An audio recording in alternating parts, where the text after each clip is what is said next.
नमस्कार दोस्तों, आज की क्लास में हम पढ़ने वाले हैं भारत की स्थलीय जलीय व समुद्री सीमा। तो आज हम भारत की सीमाओं के बारे में चर्चा करेंगे।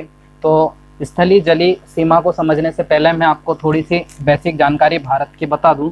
तो ये जो हमारा भारत है, ये जो हमारा इंडिया है, नक्शे में प्रश्न आता है यहाँ पर कि भारत की उत्तर से दक्षिणी लंबाई कितनी है। भारत के उत्तर से दक्षिणी यानी कि जम्मू कश्मीर से लेकर कन्याकुमारी तक भारत फैला हुआ है, जो कि भारत की ये उत्तर से दक्षिणी जो लंबाई है, यहाँ से लेकर यहाँ तक की जो लंबाई है भारत की, ये है 32-14 किलोमीटर। 32-14 किलोमीटर। फिर आप देखोगे भारत की पश्चिम से लेकर ये पूर्वी चौड़ाई, ये पश्चिम से लेकर ये भारत की है पूर्वी चौड़ाई, जो कि 29-33 किलोमीटर है। 29-33 किलोमीटर है। तो भारत की उत्तर से दक्षिणी लंबाई है भारत की 32-14 किलोमीटर और पश्चिम से पूर्वी चौड़ाई है भारत की 29-33 किलोमीटर। वही भारत का क्षेत्रफल आप देखोगे तो भारत का जो संपूर्ण क्षेत्रफल है ये है 32-87-263 वर्ग किलोमीटर। ठीक है, यह है संपूर्ण भारत का क्षेत्रफल। ये जो संपूर्ण भारत का क्षेत्रफल है ये विश्व के क्षेत्रफल का 2.42% है। ठीक है, याद रखना, हमारे जो भारत का क्षेत्रफल है ये संपूर्ण विश्व का 2.42% है। यानी संपूर्ण विश्व जो ग्लोब है, इस ग्लोब का जो पूरा 100% जो एरिया है, इस एरिया में से भारत का जो क्षेत्रफल है वो है 32-87-263 वर्ग किलोमीटर। जो संपूर्ण विश्व का जो 100% क्षेत्रफल है, इस 100% में से भारत का जो क्षेत्रफल प्रतिशत है वो है 2.42%। चलो आगे हम समझते हैं भारत की स्थलीय सीमा के बारे में। कहाँ से कहाँ तक फैली हुई है स्थलीय सीमा, कितनी लंबाई है और कौन कौन से पड़ोसी देश स्थलीय सीमा से लगे हुए हैं। तो भारत की जो स्थलीय सीमा है ये प्रारंभ होती है गुजरात से। यहाँ से गुजरात से हमारी स्थलीय सीमा लगी हुई है ऊपर वाली, और इधर नीचे आप देखोगे तो नीचे वाली जो सीमा है ये जल से लगी है। ठीक है, अब गुजरात से लेकर ये ऊपर वाली जितनी भी ये हमारी सीमा है, जो कि कहाँ तक, पश्चिम बंगाल तक। तो गुजरात से पश्चिम बंगाल तक यहाँ तक की जो ऊपर की जो हमारी सीमा है इसको हम कहते हैं स्थलीय सीमा। कौन कौन से राज्य लगे हैं स्थलीय सीमा से? तो गुजरात, गुजरात के बाद इधर आपको मिलेगा राजस्थान, राजस्थान के बाद में इधर मिलेगा पंजाब, पंजाब के बाद में इधर मिलेगा जम्मू कश्मीर, फिर इधर आपको मिलेगा लद्दाख, लद्दाख। ठीक है, फिर ये जम्मू कश्मीर वाला एरिया है और ये है लद्दाख वाला एरिया। फिर यहीं पर आपको एक राज्य मिलेगा हिमाचल प्रदेश।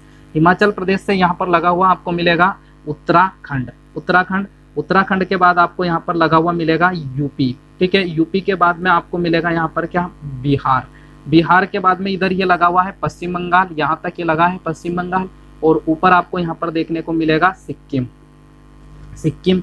फिर आपको यहाँ पर मिलेगा अरुणाचल प्रदेश। अरुणाचल प्रदेश के बाद में यहाँ पर लगा हुआ है नागालैंड, ये है नागालैंड।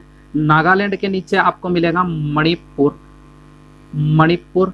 मणिपुर के बाद में यहाँ पर आपको मिलेगा मिजोरम, मिजोरम। मिजोरम के बाद में यहाँ पर तीन ओर से बांग्लादेश से घिरा हुआ है त्रिपुरा, त्रिपुरा। त्रिपुरा के बाद में यहाँ पर आपको एक राज्य मिलेगा मेघालय, मेघालय, और बीच में यहाँ पर है असम, ये है असम, ये है असम। ठीक है, तो ये है हमारे जो राज्य जो कि हमारी स्थलीय सीमा से लगे हुए हैं। ठीक है, अब इन राज्यों से, इन स्थलीय सीमा से कौन कौन से पड़ोसी देश लगे हैं? तो पड़ोसी देश में आप देखोगे तो गुजरात से लेकर जम्मू कश्मीर तक यहाँ पर लगा हुआ है पाकिस्तान। फिर जम्मू कश्मीर में पीओके वाले एरिया से यहाँ पर लगा हुआ है अफगानिस्तान। फिर इधर ही जम्मू कश्मीर, लद्दाख, हिमाचल प्रदेश, उत्तराखंड, और इधर से लगता है अरुणाचल प्रदेश और सिक्किम। ये सीमा जो हमारी लगी हुई है ये लगी हुई है चीन से। ठीक है, फिर आगे आप देखोगे यहाँ पर, इधर यहाँ पर उत्तराखंड, यूपी, बिहार, पश्चिम बंगाल और सिक्किम तक ये जो क्षेत्र है ये हमारी सीमा लगी हुई है नेपाल से, ये यहाँ पर पड़ता है नेपाल। फिर आगे आप देखोगे सिक्किम से लेकर यहाँ पर अरुणाचल प्रदेश तक, सिक्किम, पश्चिम बंगाल, असम और अरुणाचल प्रदेश तक यहाँ पर लगा हुआ है भूटान, ये लगता है भूटान। ठीक है, तो ये अरुणाचल प्रदेश तक, ये यहाँ से फिर सीमा प्रारंभ हो जाती है चाइना की। फिर इधर चाइना के बाद में यहाँ से इधर प्रारंभ हो जाता है म्यांमार, म्यांमार। यहाँ से हमारी सीमा जो लगी हुई है वो है म्यांमार से। तो म्यांमार से लगा है अरुणाचल प्रदेश, नागालैंड, मणिपुर, मिजोरम। ठीक है, तो मिजोरम तक की जो सीमा है, यहाँ से लेकर ये मिजोरम तक की सीमा हमारी लगी हुई है म्यांमार से। फिर मिजोरम के बाद में मिजोरम, त्रिपुरा, असम, मेघालय और पश्चिम बंगाल तक, यहाँ तक लगा हुआ है हमसे बांग्लादेश। ठीक है, तो ये हमारी सीमा लगी है यहाँ तक की पश्चिम बंगाल तक बांग्लादेश से। तो ये है हमारी स्थलीय सीमा। अब प्रश्न क्या क्या एग्जाम में आपसे पूछा जाएगा स्थलीय सीमा से, तो इसको जरा समझना। प्रश्न आता है कि भारत की स्थलीय सीमा से कितने देश लगे हुए हैं। तो टोटल आप देखोगे तो पाकिस्तान, अफगानिस्तान, चाइना, नेपाल, भूटान, म्यांमार और बांग्लादेश, ये टोटल 7 देश है जो हमारी स्थलीय सीमा से लगे हुए हैं। ठीक है, इसके बाद में प्रश्न आता है कि कौन सा राज्य पाकिस्तान से लगा है। तो गुजरात, राजस्थान, पंजाब, जम्मू कश्मीर पाकिस्तान से लगा हुआ है। कौन सा राज्य चाइना से लगे हुए हैं। तो लद्दाख, जम्मू कश्मीर, हिमाचल प्रदेश, उत्तराखंड, सिक्किम, अरुणाचल प्रदेश चाइना से लगे हैं। म्यांमार से कौन सा राज्य लगा है। तो अरुणाचल प्रदेश, नागालैंड, मणिपुर और मिजोरम म्यांमार से लगे हुए हैं। ठीक है, ऐसे इसमें प्रश्न आएगा कि कौन सा राज्य 2 देशों की सीमा से लगा है। जैसे कि मिजोरम है 2 देश से लगा है, इधर बांग्लादेश से, इधर म्यांमार से। कौन सा राज्य 3 देश से लगा है। तो अरुणाचल प्रदेश देखोगे आप, इधर भूटान से लगा हुआ है, इधर चाइना से लगा हुआ है और इधर म्यांमार से लगा हुआ है। ठीक है, तो भूटान से ये सिक्किम लगा, पश्चिम बंगाल, असम और ये अरुणाचल प्रदेश भूटान से लगा हुआ है। तो इस टाइप के प्रश्न एग्जाम में आपके बनेंगे इस स्थलीय सीमा से।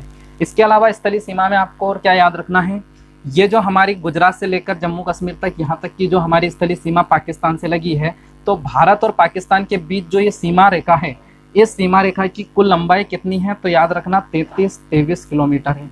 ठीक है, भारत और पाकिस्तान के बीच जो स्थलीय सीमा की लंबाई है वो कितनी है। तो क्या बताओगे, 33-23 किलोमीटर। ऐसे ही भारत और अफगानिस्तान के बीच सीमा रेखा की लंबाई है 106 किलोमीटर। ठीक है, ऐसे ही भारत चाइना के बीच सीमा रेखा की लंबाई है 3488 किलोमीटर। ऐसे ही भारत नेपाल के बीच में हमारी सीमा की लंबाई है 1751 किलोमीटर। भारत और भूटान के बीच हमारी सीमा की लंबाई है 699 किलोमीटर। भारत और म्यांमार के बीच यहाँ से लेकर यहाँ तक जो हमारी सीमा की लंबाई है ये है 1643 किलोमीटर।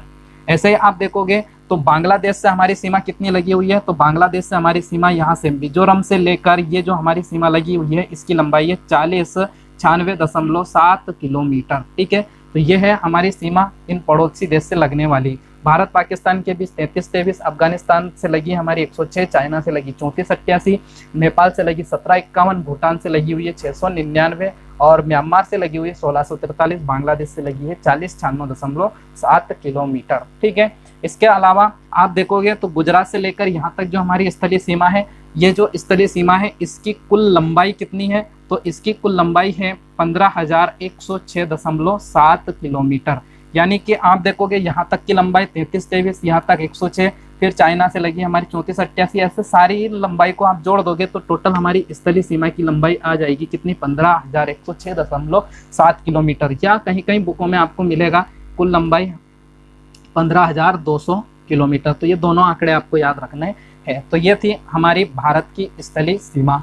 फिर तो ये हमने ऊपर देखा अभी भारत की स्थलीय सीमा। आगे हम पढ़ेंगे भारत की जलीय सीमा। जलीय सीमा तो ये जो भारत है, गुजरात से लेकर यहाँ से लेकर गुजरात से लेकर जो नीचे वाला जो एरिया है हमारे भारत का, ये लगा हुआ है किससे, जल से। ठीक है, इधर आप देखोगे तो यहाँ पर इधर ये वाला जो जलीय क्षेत्र है भारत का लगा हुआ, इसको हम कहते हैं इधर अरब सागर, ये वाला हिस्सा है अरब सागर, और इधर वाला जो हिस्सा है ये समुद्री क्षेत्र कहलाता है बंगाल की खाड़ी। बंगाल की खाड़ी, ठीक है, तो इधर वाला जो एरिया है ये कहलाता है बंगाल की खाड़ी, इधर अरब सागर। अब इस समुद्री सीमा, इस जलीय सीमा से कौन कौन से राज्य लगे हुए हैं, तो यहाँ पर लगा हुआ है गुजरात, गुजरात के बाद नीचे आता है महाराष्ट्र, महाराष्ट्र के बाद आता है गोवा, गोवा के नीचे आप देखोगे तो नीचे आता है कर्नाटक, कर्नाटक के बाद में नीचे आ जाएगा आपका केरला, केरल के पड़ोस में इधर आपको मिलेगा तमिलनाडु, तमिलनाडु से फिर ऊपर आप जाओगे तो आंध्र प्रदेश, आंध्र प्रदेश के ऊपर आपको मिलेगा उड़ीसा, और यहाँ पर लगा हुआ है कौन, पश्चिम बंगाल। ठीक है, तो गुजरात से लेकर ये पश्चिम बंगाल तक कुल 9 राज्य हैं जो हमारी जलीय सीमा से लगे हुए हैं। ठीक है, आगे आप देखोगे तो ये तो 9 राज्य थे जो हमारी जलीय सीमा से लगे हैं। ऐसे ही हमारे जलीय सीमा से लगे हुए पड़ोसी देश कौन कौन से हैं, तो पड़ोसी देश को आप देखोगे कौन कौन से पड़ोसी देश हमारी जलीय सीमा से लगते हैं। तो इधर हमने देखा था पाकिस्तान जो कि इधर स्थलीय सीमा से लगा हुआ है, स्थलीय सीमा से लगा है, जबकि इधर से ये लगा है हमारी जलीय सीमा से। तो पाकिस्तान हमारी स्थलीय सीमा और जलीय सीमा दोनों से लगा हुआ है। फिर हमने यहाँ पर देखा था बांग्लादेश, तो ये जो बांग्लादेश है, ये बांग्लादेश ऊपर स्थलीय सीमा से लगा है और नीचे हमारी जलीय सीमा से लगा है। इधर हमने पड़ोस में पढ़ा था क्या, म्यांमार, ये म्यांमार भी ऊपर स्थलीय सीमा से लगा हुआ है और इधर से हमारी जलीय सीमा से लगा हुआ है। तो ये 3 ऐसे देश है जो हमारी स्थल और जल दोनों सीमा से लगते हैं। कौन कौन से, पाकिस्तान, बांग्लादेश और म्यांमार। फिर आगे आप देखोगे तो यहाँ पर एक हमारा पड़ोसी देश है श्रीलंका, ये है श्रीलंका, ये केवल हमारी जलीय सीमा से लगा है। ऐसे यहाँ पर आपको एक और देश देखने को मिलेगा जिसको हम बोलते हैं मालदीव, ये मालदीव भी हमारी जलीय सीमा से लगा हुआ है। फिर आगे आप देखोगे तो यहाँ पर इंडोनेशिया का सुमात्रा द्वीप आता है, यानी कि हम इंडोनेशिया जो देश है जिसका सुमात्रा द्वीप हमारी जलीय सीमा से लगा हुआ है, ठीक है। फिर आगे आप देखोगे तो थाईलैंड की सीमा भी हमारी जलीय सीमा से लगी हुई है। तो ये 4 ऐसे देश है जो केवल हमारी जलीय सीमा को छूते हैं, मालदीव, श्रीलंका, इंडोनेशिया और थाईलैंड। ये 4 ऐसे देश है जो केवल और केवल हमारी जलीय सीमा को छूते हैं। और पाकिस्तान, बांग्लादेश, म्यांमार 3 ऐसे देश है जो हमारी जल और स्थल दोनों सीमा को छूते हैं, ठीक है। अब प्रश्न ये आता है कि भारत की जलीय सीमा से कितने देश लगे हैं, तो ये 3 ऊपर लगे हैं और 4 ये नीचे, तो टोटल 7 ऐसे देश है जो हमारी जलीय सीमा से लगे हुए हैं। तो क्या क्या प्रश्न बनेगा आपका यहाँ से, तो पहला प्रश्न आएगा आपका कि जलीय सीमा से कितने देश लगे हुए हैं। तो जलीय सीमा से टोटल 7 देश लगे हुए हैं। कितने देश, 7 देश, ठीक है। इसके बाद में अगला प्रश्न आपका बनता है कि भारत की जलीय व स्थलीय सीमा से कितने देश लगे हुए हैं, जलीय व स्थलीय सीमा से। तो जलीय व स्थलीय सीमा से आप देखोगे टोटल 3 देश लगे हुए हैं। कौन कौन से 3 देश है, तो एक है पाकिस्तान, दूसरा है बांग्लादेश है, इसके अलावा तीसरा जो देश लगा है म्यांमार। ये 3 ऐसे देश है जो हमारी स्थलीय और जलीय दोनों सीमा से लगे हुए हैं। तीसरा प्रश्न आपका बनेगा केवल जलीय सीमा से कौन कौन से देश लगे हैं, तो केवल, यहाँ पर एक शब्द याद रखना, केवल जलीय सीमा से, तो केवल जलीय सीमा से 4 देश लगे हुए हैं। 4 देश लगे हैं। कौन कौन से 4 देश हैं, तो है मालदीव, श्रीलंका, इंडोनेशिया और थाईलैंड। ये 4 ऐसे देश है जो केवल हमारी जलीय सीमा से लगे हुए हैं, ठीक है। और जलीय सीमा से कुल कितने पड़ोसी देश लगे हुए हैं, तो जलीय सीमा से कुल 7 पड़ोसी देश हैं। और ऊपर हमने स्थलीय सीमा से भी कितने पड़ोसी देश देखे थे, 7। तो 7 स्थल से लगे हैं और 7 ही देश हमारे जलीय सीमा से लगे हैं। तो ऐसे ही आपका एक प्रश्न बनेगा कि भारत के कुल कितने पड़ोसी देश हैं, भारत के कुल पड़ोसी देश। तो भारत के कुल पड़ोसी देश आप देखोगे तो 7 तो थे स्थल सीमा से लगे हुए और 7 है जलीय सीमा से। तो लेकिन यहाँ पर 3 ऐसे हैं जो जल और स्थल दोनों से लगते हैं। तो टोटल कितने पड़ोसी देश होंगे, तो मालदीव, श्रीलंका, इंडोनेशिया, थाईलैंड, 4 तो ये हो गए। इसके बाद में 3 ये हो गए, ये 7 देश हो गए। अब इसके अलावा हमने देखा था अफगानिस्तान 8, चाइना 9, नेपाल 10 और भूटान 11। तो टोटल हमारे जो पड़ोसी देश है, इन पड़ोसी देश की संख्या कितनी है, तो 11 देश है हमारे पड़ोसी, ठीक है। लेकिन कहीं कहीं बुकों में आपको 9 पड़ोसी देश दिए होंगे। कुछ बुकों में इंडोनेशिया और थाईलैंड को भारत का पड़ोसी देश नहीं माना है, लेकिन अधिकांश बुक में आप देखोगे तो इंडोनेशिया, थाईलैंड भी हमारी जलीय सीमा से लगा हुआ है, इसलिए ये भी हमारे पड़ोसी देश होंगे। लेकिन ये हमारी जलीय सीमा से दूर स्थित है और जलीय सीमा में सबसे समीपस्थ जो देश है वो है श्रीलंका, ठीक है। इसके बाद में है मालदीव। तो या तो ऑप्शन में आपको 11 देश मिलेंगे या आपको क्या मिलेंगे, 9 देश, ठीक है। मैंने दोनों आंकड़े आपको बता दिए। तो ये थी हमारी जलीय सीमा। अब जलीय सीमा में और क्या क्या एग्जाम में प्रश्न बनते हैं, तो जलीय सीमा में आपका प्रश्न बनेगा कि भारत की जलीय सीमा की लंबाई कितनी है। तो इसको हम समझते हैं भारत की जलीय सीमा की लंबाई।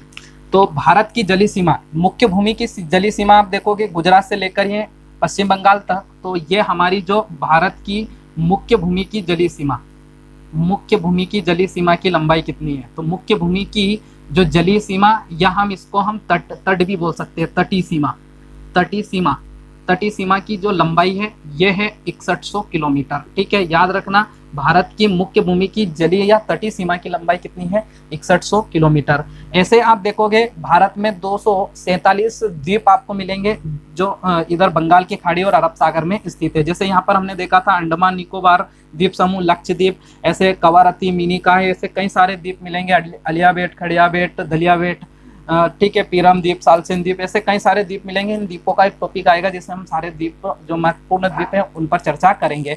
तो द्वीपी जो द्वीप है ये भी भारत का ही हिस्सा है और ये भी जल से लगे हैं। तो भारत की द्वीपीय तटीय सीमा आप देखोगे तो द्वीपीय तटीय सीमा, द्वीपीय तटीय सीमा या इसको हम क्या बोल सकते हैं, जलीय सीमा। जलीय सीमा की लंबाई कितनी है, तो द्वीपीय तटीय सीमा की जो लंबाई है वो है 1416.5 किलोमीटर। ठीक है, यह है भारत की द्वीपीय तटीय सीमा की लंबाई। तो अब आप देखोगे द्वीप को भी, द्वीप और मुख्य भूमि दोनों को मिलाकर हमारी कुल जलीय सीमा की लंबाई कितनी है, तो कुल जलीय सीमा की लंबाई हमारी होगी, देखो मुख्य भूमि की तो लंबाई है 6100 किलोमीटर और द्वीपों की जो सीमा है वो जल से लगी हुई है कितनी, 1416.5 किलोमीटर। ठीक है, तो कुल जलीय सीमा कितनी हो जाएगी आपकी, ये हो जाएगी हमारी 7516.5 किलोमीटर। तो भारत की कुल जलीय सीमा की लंबाई कितनी है, 7516.5 किलोमीटर। तो ये जानकारी थी सामान्य हमारी जलीय सीमा की। ठीक है, इसके बाद में आगे हम पढ़ेंगे भारत की समुद्री सीमा। चलो आगे हम समझते हैं भारत की समुद्री सीमा के बारे में। तो भारत की समुद्री सीमा यानी कि जो ये हमारा जो भारत है, यहाँ से गुजरात से लेकर पश्चिम बंगाल तक जो जलीय क्षेत्र है, ये जो समुद्र है हमारे तट से लगा हुआ है। तो इधर समुद्र में यानी इधर है अरब सागर और ये है अरब सागर और इस साइड हमसे लगा हुआ है क्या, बंगाल की खाड़ी। तो बंगाल की खाड़ी और अरब सागर में भारत का जो अधिकार है, ये एक विशाल इधर समुद्र है, इन सबको हम, इन पूरे क्षेत्र को हम बोलते हैं हिंद महासागर। ठीक है, हिंद महासागर में ये अरब सागर और बंगाल की खाड़ी स्थित है। तो इस विशाल समुद्र में भारत का जो हिस्सा है, समुद्र में कहाँ तक भारत की सीमा लगी हुई है समुद्र में। ठीक है, तो इसको हम देखेंगे। तो अक्सर क्या होता है कि जितने भी पड़ोसी देश है समुद्र में, समुद्र से जिनकी सीमा लगती है, तो इन पड़ोसी देशों में क्या होता है, विवाद होता रहता था। तो इन देशों का, जैसे कि हमसे लगा हुआ है यहाँ पर श्रीलंका लगा हुआ है, मालदीव लगा है, इंडोनेशिया लगा है, थाईलैंड लगा है, इधर म्यांमार, बांग्लादेश, तो इन देशों के बीच क्या होता है, समुद्री सीमा को लेकर विवाद होता रहता था। ऐसे कई सारे देश हैं जो समुद्री सीमा से लगे हुए हैं और उन देशों में क्या होता है, विवाद होता रहता था। तो उनके विवादों को निपटाने के लिए या इन देशों के बीच विवाद ना हो इसलिए एक संधि हुई जिसको हम बोलते हैं UNCLOS। यह संधि होती है 1982 में। ठीक है, United Nation Convention on the Law of the Sea, ये संधि हुई थी 1982 में। इसी को हम बोलते हैं समुद्री कानून पर संयुक्त राष्ट्र संधि। इसी को हम हिंदी में बोलते हैं समुद्री कानून पर संयुक्त राष्ट्र संधि। समुद्री कानून पर संयुक्त राष्ट्र संधि, संयुक्त राष्ट्र संधि। ठीक है, यह संधि होती है कब, 1982 में। और इस संधि में प्रत्येक देश की जो समुद्री सीमा है उसको निर्धारित कर दिया गया और हर देश की जो समुद्री सीमा है उसको 3-3 भाग में बांटा गया। तो ऐसे ही भारत की जो समुद्री सीमा है उसको भी 3 भाग में बांटा गया है और इन तीनों भागों में भारत को क्या क्या अधिकार है और कहाँ तक हमारी ये तीनों सीमा फैली हुई है इसको हम समझते हैं। ठीक है, तो यहाँ पर याद रखना जो UNCLOS यानी समुद्री कानून पर संयुक्त राष्ट्र संधि कब हुई थी, तो याद रखना 1982 में यह संधि हुई थी। तो कैसे हमारी जो 3 क्षेत्र है समुद्र में कहाँ तक फैले हुए हैं इसको हम समझते हैं। तो आप देखोगे कि जो हमारा जो समुद्री किनारा है वो एकदम स्ट्रेट नहीं है, इस प्रकार से आड़ा टेढ़े हमारी जो सीमाएं आपको देखने को मिलेगी समुद्र से लगी हुई।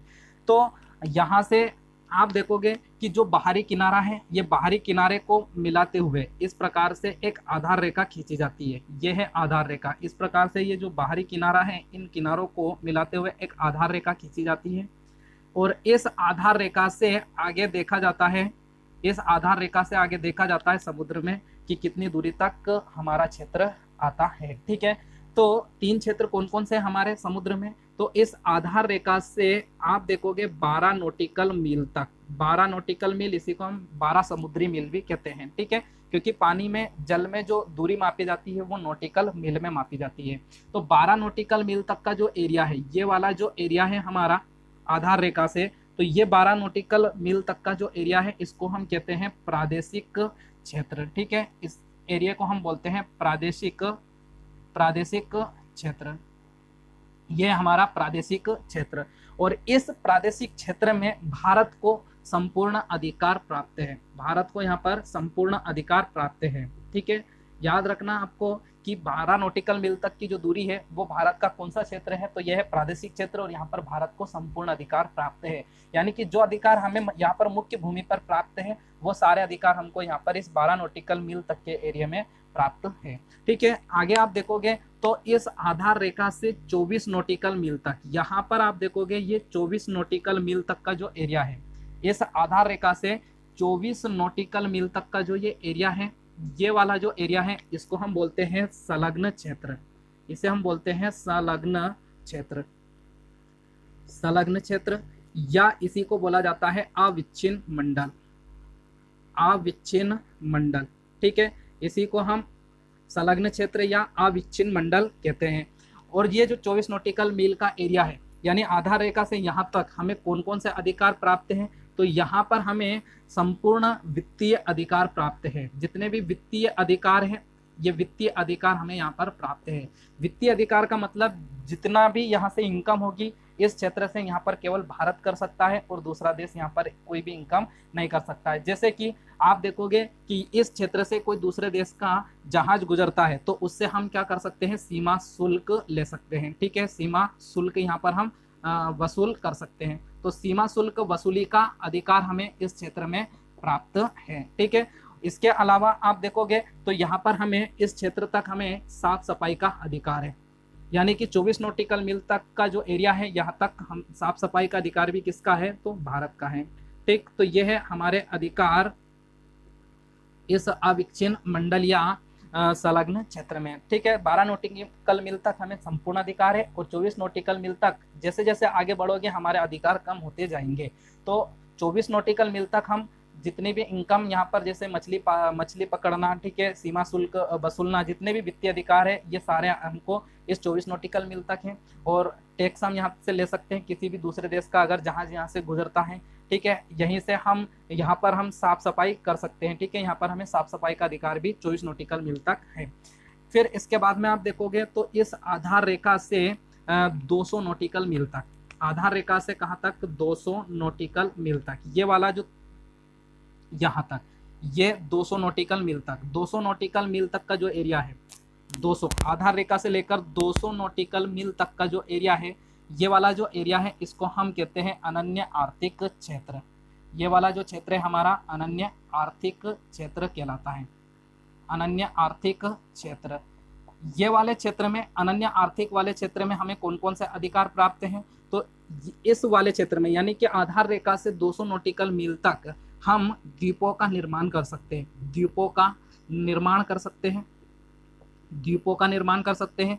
दूसरी बात, यहाँ पर जितने भी वैज्ञानिक अनुसंधान है, वैज्ञानिक अनुसंधान करने का अधिकार भी हमें कहाँ तक है, 200 नॉटिकल मील तक। ठीक है, तो यहाँ पर हम जितने भी वैज्ञानिक अनुसंधान है, वैज्ञानिक अनुसंधान करने का अधिकार भी हमें इस 200 नॉटिकल मील तक प्राप्त है। ठीक है, इसके अलावा जितने भी समुद्री संसाधन है, जितने भी खनिज है, वो 200 नॉटिकल मील तक के जितने भी खनिज समुद्री संसाधन, इनका दोहन करने का अधिकार भी भारत को होगा। ठीक है, तो समुद्री संसाधन दोहन करने का अधिकार, समुद्री संसाधन दोहन करने का अधिकार है।